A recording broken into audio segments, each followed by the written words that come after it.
Now, on the GBPUSD, we have been selling this instrument since the beginning of the week. As you can see, price action has been more of a bearish turn in this particular market. And in fact, we do have a trend line which has been supporting the lower highs here. Remember, we acknowledged this trend line at the beginning of the week, and this was the yardstick that we were using to guide our trading activities.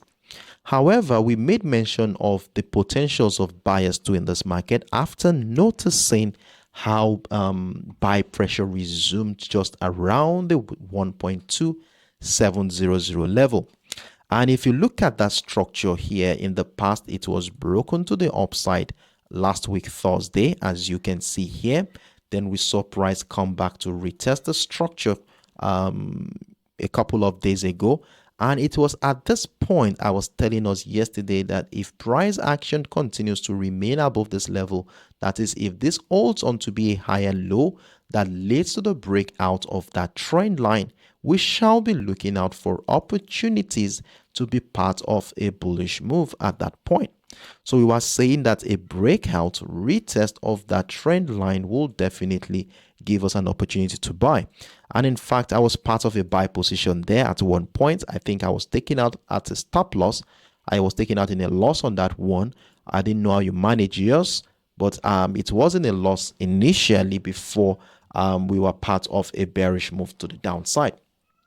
And remember what I said here yesterday, that if price action does not persist above the descending trend line, then we are definitely going to be looking out for selling opportunities below the 1.27400 level. And look at what we had. We saw the breakdown, retest of the structure a couple of times to give us an opportunity to sell.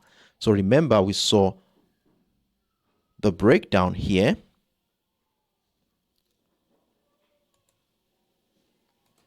So we saw the breakdown here, remember, and then we saw the retest of structure come in. We saw continued selling pressure along the trend line, and with a sell stop order, price action broke through the 1.27400, and then we saw price move to the downside.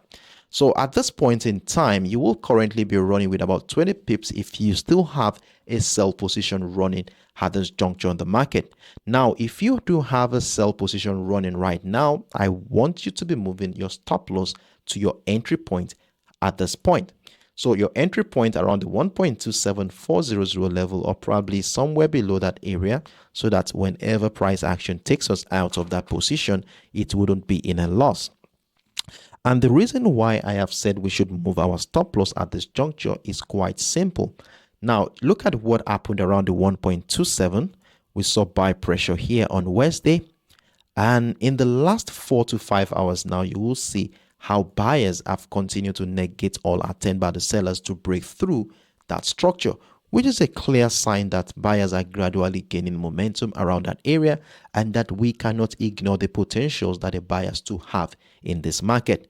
So going into the New York session today, what is going to be our plans? Well, for me personally, our center of focus still remains between the 1.27400 level and the 1.2700 area, where a breakout or breakdown of this range will give us an idea of where price action is likely going for today. And considering the fact that if a breakout of the 1.270 level happens, I'm going to be looking out for opportunities to buy, scale down to your lower time frame, buy pressure above the structure, and the trend line will be welcoming an opportunity to buy. And one interesting thing about the breakout of that resistant line at the 1.27400 level is the fact that it also shares a confluence with that descending trend line. And you all know this trend line has been supporting this bearish momentum since the beginning of the week.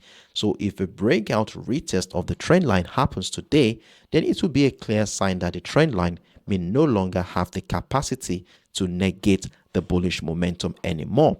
And this will validate the idea of buying the GBPUSD today. So for buying the GBPUSD, we are looking out for opportunities above the 1.27400 level.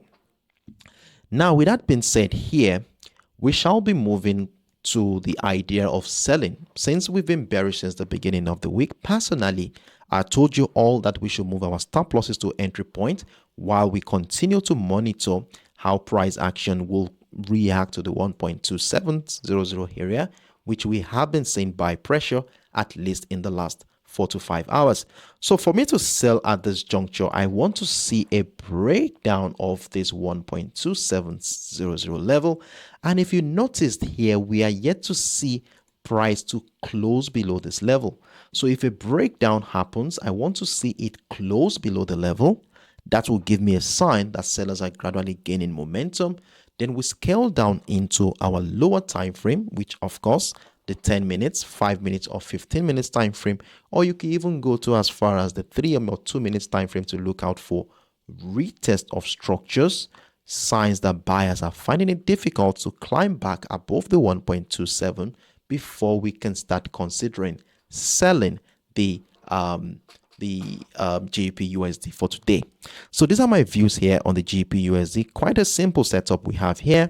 We have a center of focus between the 1.274 and the 1.2700 level. So you want to mark these levels out on your chart, and let's use it as a reference point to guide our trading activity for today. So if you have any questions regarding what I just explained so far, feel free to let me know in the comment section.